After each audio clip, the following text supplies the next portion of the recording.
Agradecido con el Padre Celestial, otra oportunidad más que nos da de encontrarnos con el fin de alabar su santo nombre. Gracias porque entendemos que si estamos vivos es porque Él así lo ha determinado. Así que vamos a orar para colocarle el momento que vamos a estar cantando y escuchando su santa palabra delante del Señor. Amado Padre Celestial, gracias porque eres bueno, gracias porque tu misericordia nos alcanza cada día. Gracias por el sustento, querido Padre, tanto en el alimento como en el vestir, de igual forma en el techo, Señor. Gracias porque entendemos, querido Padre, que no merecemos nada de estas cosas, pero tú en tu inmenso amor así lo determinaste, querido Padre. Ahora te pido, Señor, que seas tú colocando, Señor, en nuestro corazón el deseo de cantarte, Señor, de alabarte a ti, querido Padre. Disponer nuestro corazón, querido Padre, a tu santa palabra, Señor, la cual es esa guía, Señor, es esa fuerza que nos invita, Señor, a seguirte, a obedecerte en todo momento, Señor. Eres bueno, querido Padre, gracias por este momento, Señor, y lo coloco en tus manos, Señor, entendiendo que son las mejores. Gracias te doy en nombre de tu Hijo, nuestro Señor Jesucristo, que contigo vive y reina por los siglos de los siglos. Amén. Amén. Amén. Iniciamos la alabanza, mis hermanos, con el himno número 465, No te dé temor.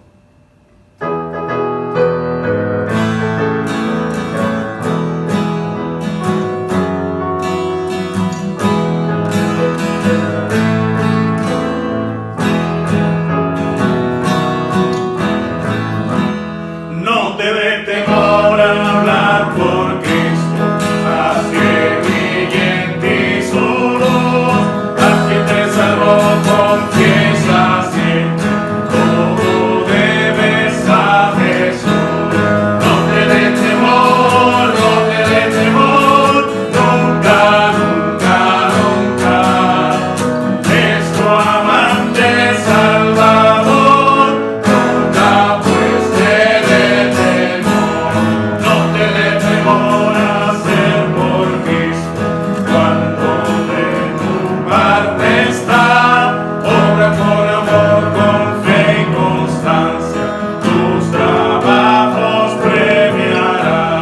No te dé temor, no te dé temor, nunca, nunca, nunca, es tu amante Salvador, nunca pues te dé temor, no te dé temor sufrir por Cristo, no reproches el dolor, sufre con amor tus pruebas todo, cual sufrió tu Salvador.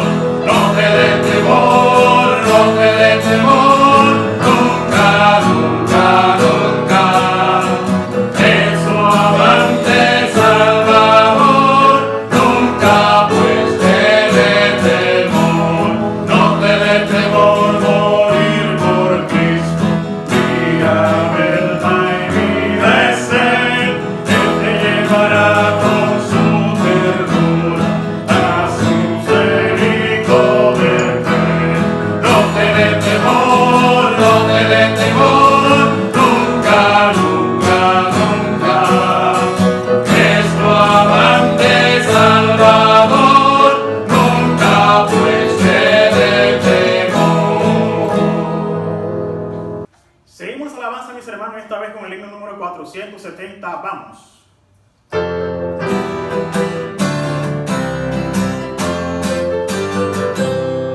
Vamos todos con gran decisión a hablar de nuestro Señor, de Jesús que se pide entregó, así brindando su amor.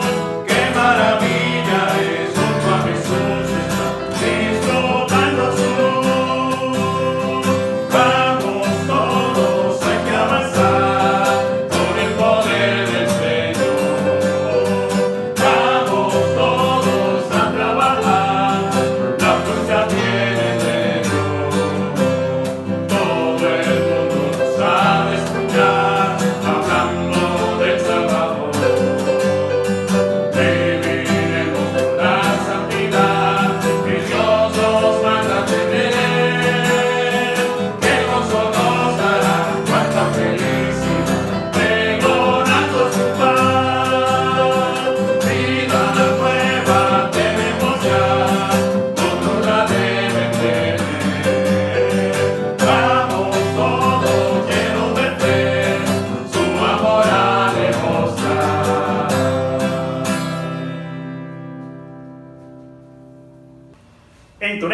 hermanos, el himno número 472, Anhelo trabajar por el Señor.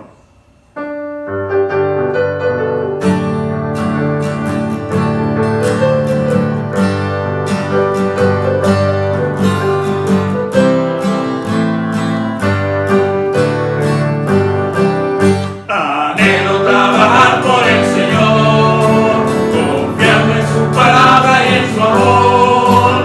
Quiero yo cantar y orar y ocupado siempre estar en la viña del Señor. Trabajar y orar en la viña del Señor. Mi anhelo es orar y ocupado siempre estar en la viña del Señor. Anhelo cada día trabajar, esclavos del pecado, libertad, conducirlos a Jesús, nuestra guía, nuestra luz en la viña del Señor.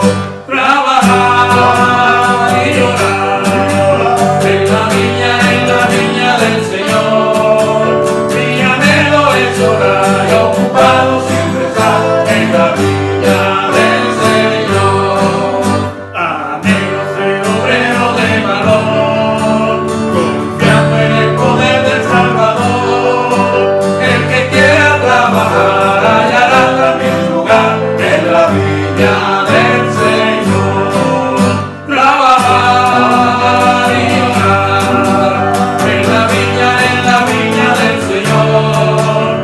Mi anhelo es orar y ocupado siempre estar en la viña del Señor.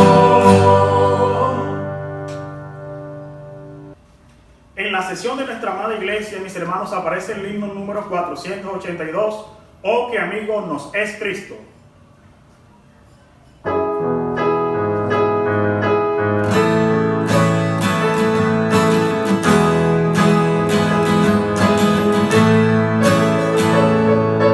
Oh, qué amigo nos es Cristo, que con nuestro dolor Él nos manda que llevemos a Dios en oración. Vive el nombre de nuestro Cristo, el pastor y santo amor. Eso es porque nos llevamos todo a Dios en oración. Andas débil y cargado de cuidados y temor. A Jesús refugio eterno, dile todo en oración. Desprecian tus amigos, cuéntaselo en oración. En sus brazos de amor tendrá tu corazón. Jesucristo es nuestro amigo, que su prueba nos mostró. Presa redimir nos vino, por nosotros se pagó. El castigo de su pueblo, en su muerte Él sufrió. Cristo es un amigo eterno, sobre Él confío yo.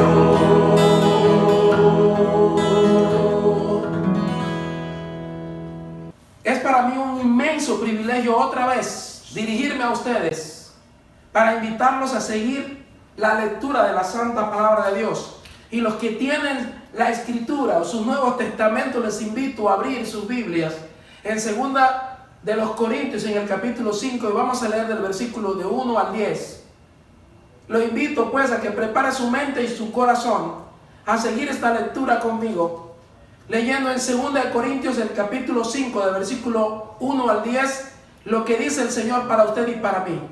Dice de la siguiente forma: porque sabemos que si nuestra morada terrestre, este tabernáculo, se deshiciere, tenemos de Dios un edificio, una casa no hecha de manos, eterna en los cielos.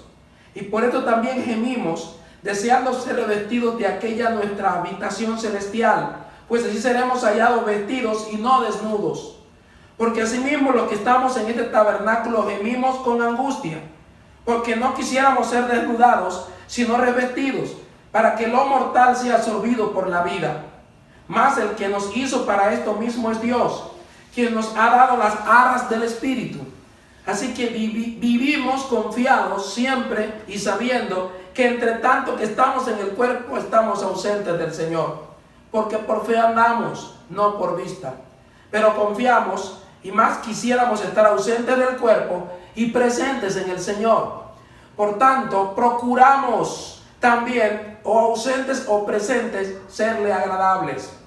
Porque es necesario que todos nosotros comparezcamos ante el tribunal de Cristo, para que cada uno reciba según lo que haya hecho mientras estaba en el cuerpo, sea bueno o sea malo. El Señor nos guía a través de su palabra.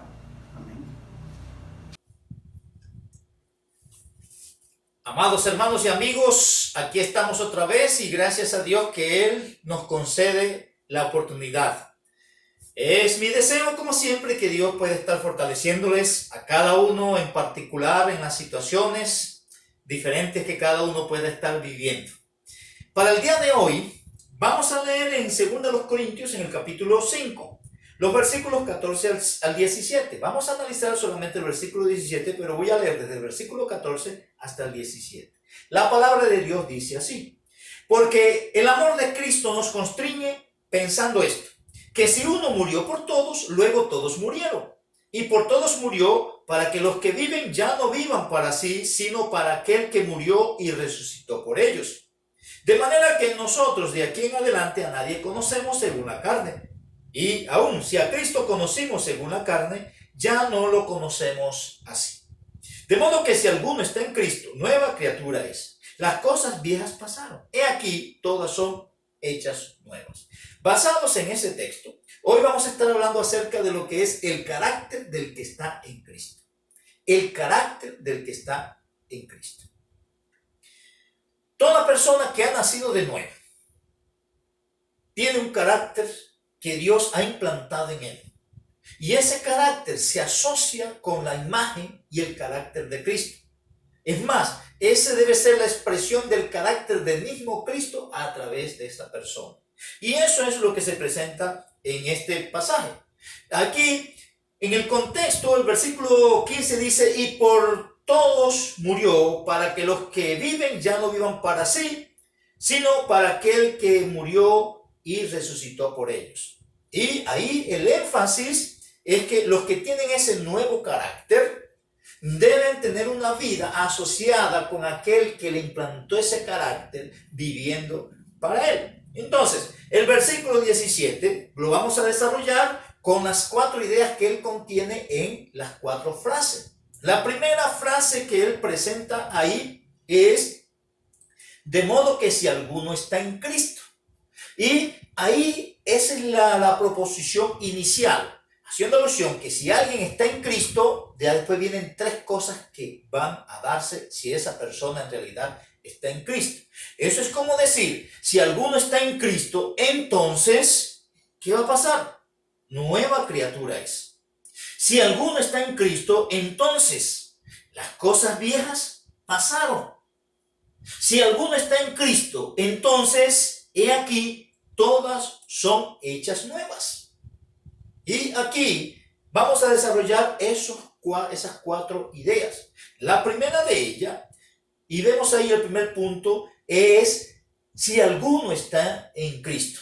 La posición del que está en Cristo hace referencia a eso. La posición del que está en Cristo. Este versículo comienza con esa conjunción, de modo que. para hacer referencia a que algo que se ha dicho anteriormente lleva a la siguiente conclusión o lleva a la siguiente consecuencia. Entonces, aquel por quien Cristo murió Dios le ha implantado un carácter cuando resucitó Cristo por ellos. Y ese carácter va a reflejarse. Ese carácter es la razón de que está en Cristo. Y aquí aparece la frase en Cristo. Esas son dos palabras, una preposición y un nombre. La preposición hace referencia a lo que es una posición de alguien o de algo en un lugar, en un espacio de tiempo o en una condición o un estado. Ahí hablan de en Cristo. Y cuando se habla de Cristo, podemos traer a nuestra mente que es esa persona que estaban esperando los judíos. Y es el Mesías prometido para la humanidad en general, desde que el hombre pecó, que Dios dijo que iba a traer un redentor. Y la idea de Cristo es el que tiene la solución para cualquier situación de vida de cualquier persona. Y cuando dice ahí entonces, el que está en Cristo está en aquel que tiene la alternativa de solución para cualquier situación de vida de cualquier persona. Y la idea de eso es que el creyente, el que está en Cristo, está en un lugar donde él puede estar reposado. Está en un lugar donde el espacio es preparado con unas características para asociarse con aquel que está ahí. El que está en Cristo porque tiene la naturaleza misma de Cristo y por eso puede estar en Cristo y tiene ese carácter de Cristo. El que está en Cristo, por estar en esa posición, es influido por Cristo por estar ahí. Y de ahí que va a evidenciarse algo en la vida del que está en Cristo. Cuando se habla de esa frase en todo el Nuevo Testamento, lo que es en Cristo, eso hace referencia a una unidad que tiene el creyente, el Hijo de Dios, con Cristo. Con Cristo no se trata solamente que Él es nuestro Salvador, o que Él es nuestro Señor, o que Él es nuestro Maestro, o que nosotros sí vamos a cantarle a Cristo. No, se trata de que estamos unidos a Él, de que estamos pegados a Él. Cuando en la Biblia se habla de estar en Cristo, se habla de una relación íntima y estrecha de comunión entre Cristo y aquellos que están en Él.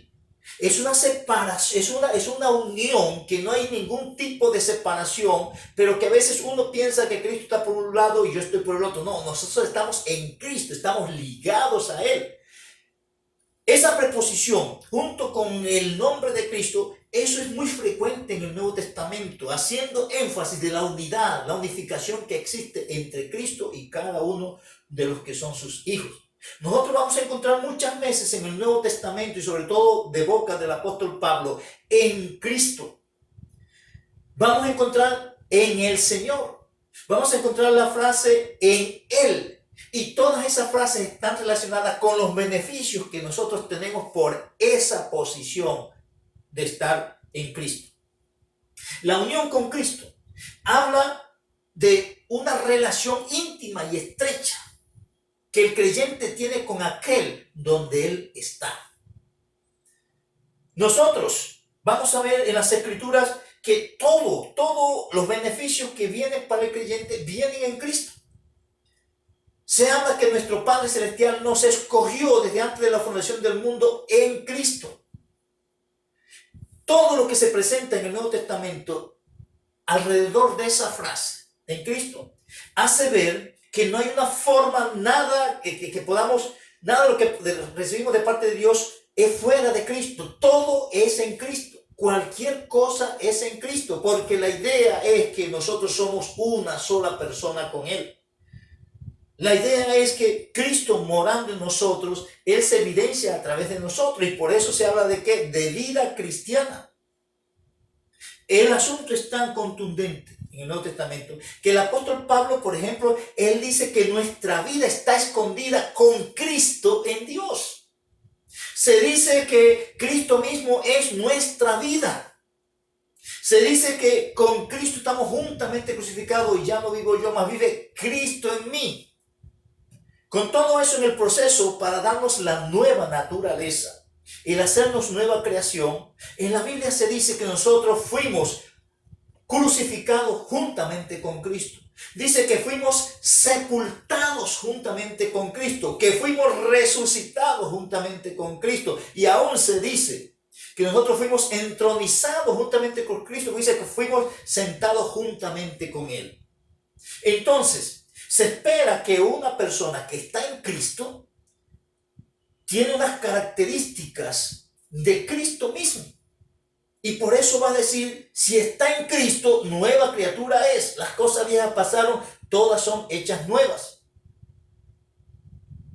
El que está en Cristo porque Él es de la naturaleza de Cristo y por eso está en Cristo y se asocia con Él.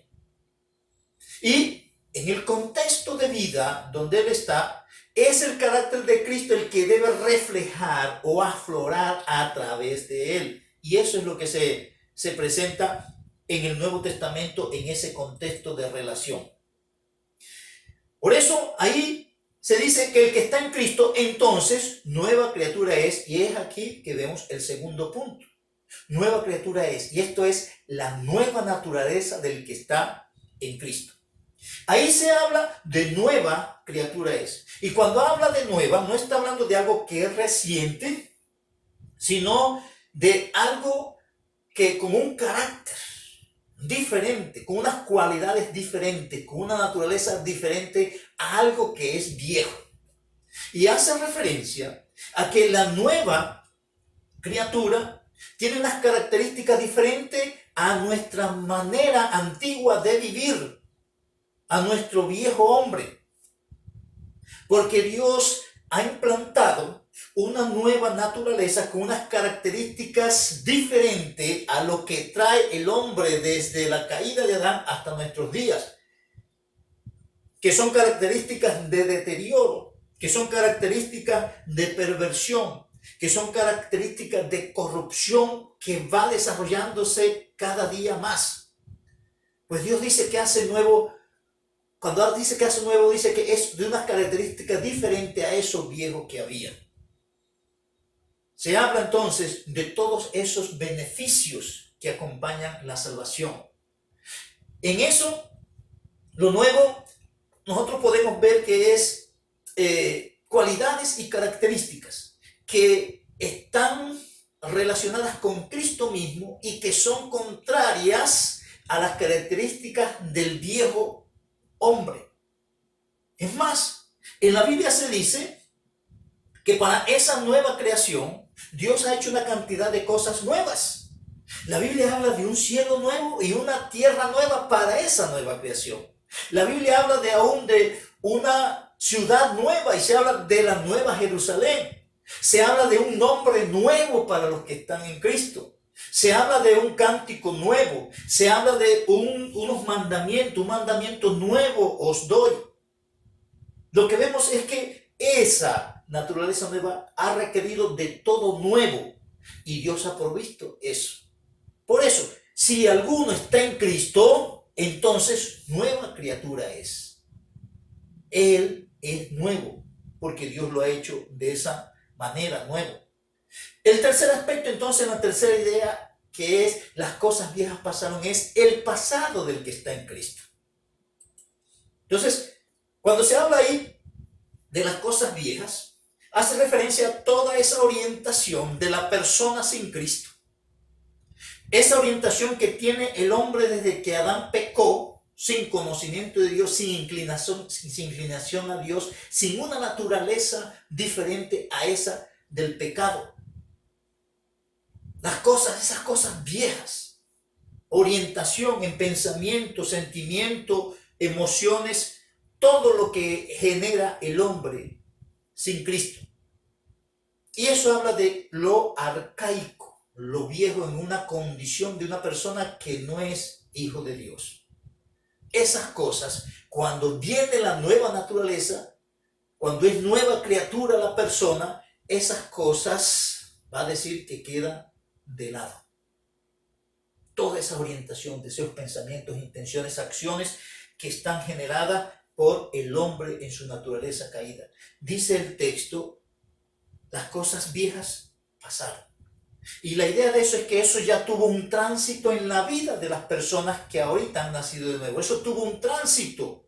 Como lo dice en Pedro, en el capítulo 4, la primera carta del apóstol Pedro, en el capítulo 4, el versículo 3 dice: baste ya el tiempo pasado para haber hecho todo lo que agrada a los gentiles, andando en lascivias, concupiscencias, embriagueces, orgías, disipación y abominables idolatrías.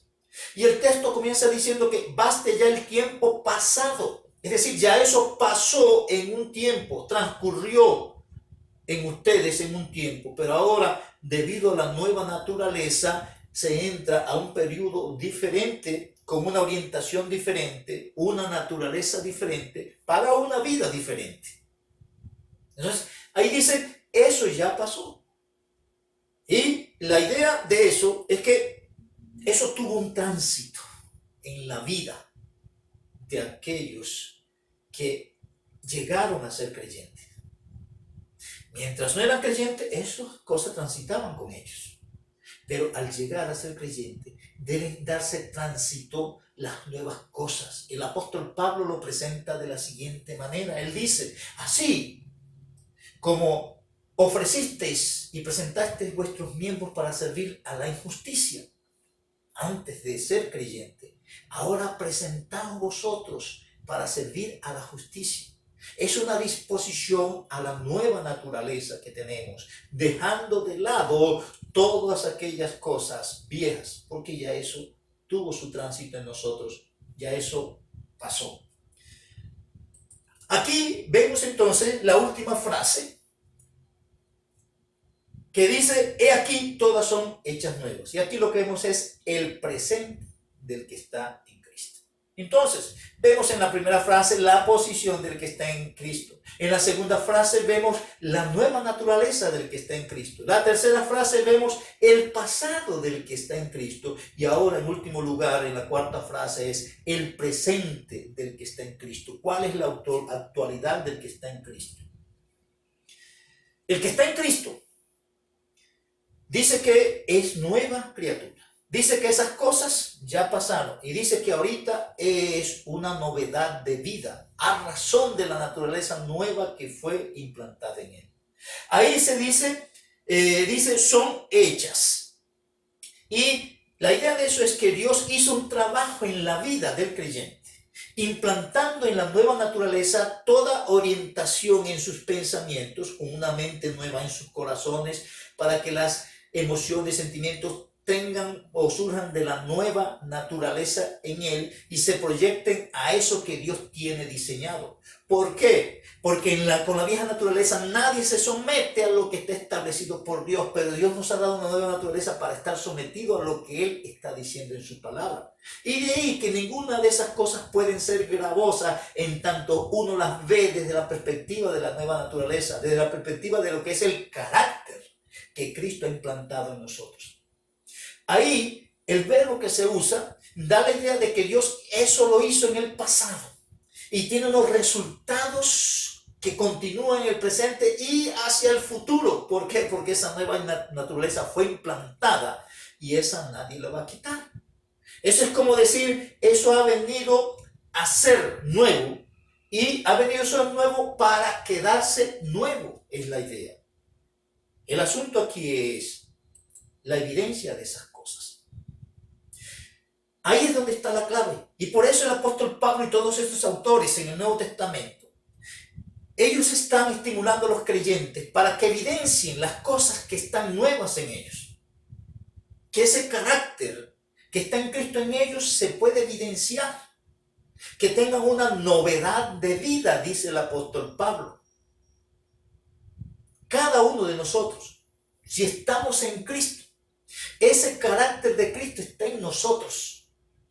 Y ese carácter de Cristo debe reflejarse. Eso solamente es posible si hay una dependencia de Dios y de su palabra, que es el que hace que se evidencie a través de nosotros la vida del mismo Cristo. Por eso somos denominados cristianos. Por eso se denomina la vida cristiana, es decir, la vida de Cristo a través de cada uno de los que son sus hijos, porque en ellos está el carácter de Cristo mismo. Eso es tan claro y amplio en el Nuevo Testamento, que en la Biblia, cuando se habla de lo que se está proyectado para el creyente por parte de Dios, dice, es que el propósito divino es que todos lleguemos a ser conformes a la imagen de su Hijo. El apóstol Pablo le escribe a los Gálatas en el capítulo 4, versículo 19, y él le dice: hijitos míos, por quienes vuelvo a padecer o a sufrir dolores de parto, hasta que Cristo sea formado en vosotros. Cristo se forma en nosotros, porque Él está en nosotros. En otras partes, Pablo le escribe a los creyentes en Éfeso, y él le dice: para que habite Cristo por la fe en vuestros corazones. Él habita.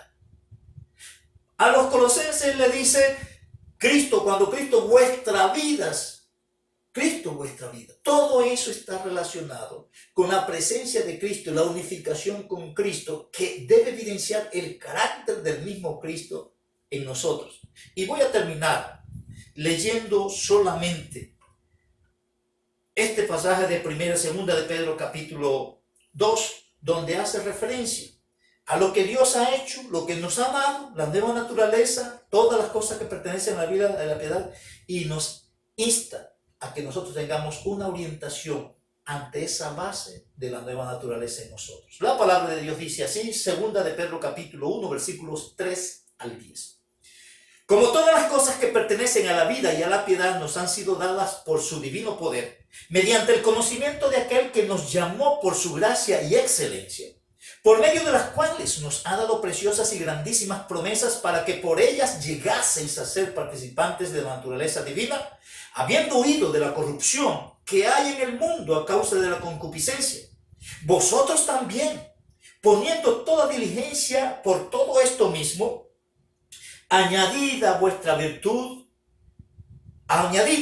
fe virtud, a la virtud conocimiento, al conocimiento dominio propio, al dominio propio paciencia, a la paciencia piedad, a la piedad afecto fraternal y al afecto fraternal amor. Porque si estas cosas están en vosotros y abundan, no os dejarán estar ociosos ni sin fruto en cuanto al conocimiento de nuestro Señor Jesucristo.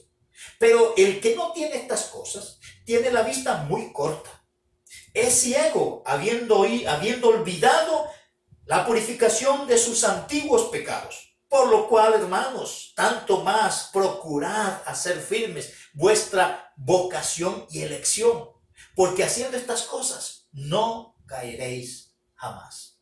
Voy a orar. Padre amado, gracias por permitirnos, Señor, recordar estos textos de tu palabra. Según lo que nos has recordado y enseñado en esta hora, en cuanto a lo que es el carácter de Cristo en nosotros, haz que podamos, Señor, estar tomando decisión referente a la dependencia de ti y referente a lo que tú nos has enseñado de tu palabra, para que ese carácter de Cristo en nosotros pueda ser manifiesto en cualquier lugar. En el nombre de Jesucristo te lo pido y en él te doy gracias. Amén.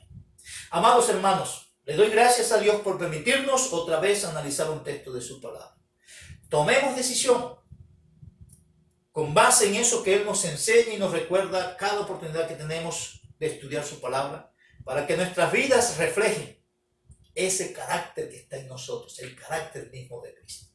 Que el Señor, en su misericordia, nos permita tener un encuentro otra vez y hasta esa oportunidad, si Él así lo tiene planificado para nosotros.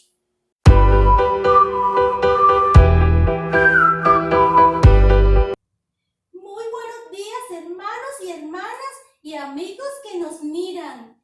La semana pasada y todos estos días estoy intentando memorizar versículos de la Biblia. Esta semana estuve memorizando un texto de Filipenses que dice: por lo demás, hermanos, todo lo que es verdadero, todo lo honesto, todo lo justo, todo lo puro, todo lo amable, todo lo que es de buen nombre, si hay virtud alguna, si algo digno de alabanza, en esto pensad. Hola, Gloria. Hola, hermano pastor, ¿cómo está usted? Bien, gracias a Dios. ¿Y tú qué haces? Yo, pastor, estoy muy bien y estoy memorizando algunos versículos, uno por semana. Qué bueno, eso es muy bueno. Es bueno que el creyente se dedique a la Biblia, a leerla, a memorizarla, a escudriñar algo de ella. Es bueno que el creyente le saque tiempo para analizar las Escrituras. Así es, pastor. En todo eso yo te he escuchado con versículos de memoria, te he escuchado cantando aún sobre el contenido de los libros de la Biblia, pero hay algo que dijiste que no es verdad. ¿Qué es, pastor? En la canción que estabas cantando dijiste que la Biblia tiene 69 libros y no es así. La Biblia tiene 66 libros. Ay, sí, me equivoqué, es cierto, son 66 libros. Así es. 39 del Antiguo Testamento y 27 del Nuevo, ¿cierto, pastor? Eso es. Ahora sí lo dijiste bien. Ok. Bueno, yo debo irme, ¿oíste? Estamos pendientes. Bueno, pastor, chao, yo también me voy, luego regreso. Hola, Enrique, ¿cómo te está yendo? Muy bien, excelente, muy bien, Gloria. Me estoy memorizando algunos versículos, así como tú. Tú me has motivado. Y en la canción de los libros de la Biblia, ahí le voy dando. Cuánto me alegro por ti, Enrique, ojalá sigas así. Vamos y te voy a enseñar otra cosa que estoy aprendiendo. Oye, espera un momento. Quiero contarte algo. Por ahí dicen que hay una araña muy grande que está apareciendo a los niños y los asusta. Tengo miedo, Gloria. Mucho miedo que esa araña me vaya a salir por ahí. No te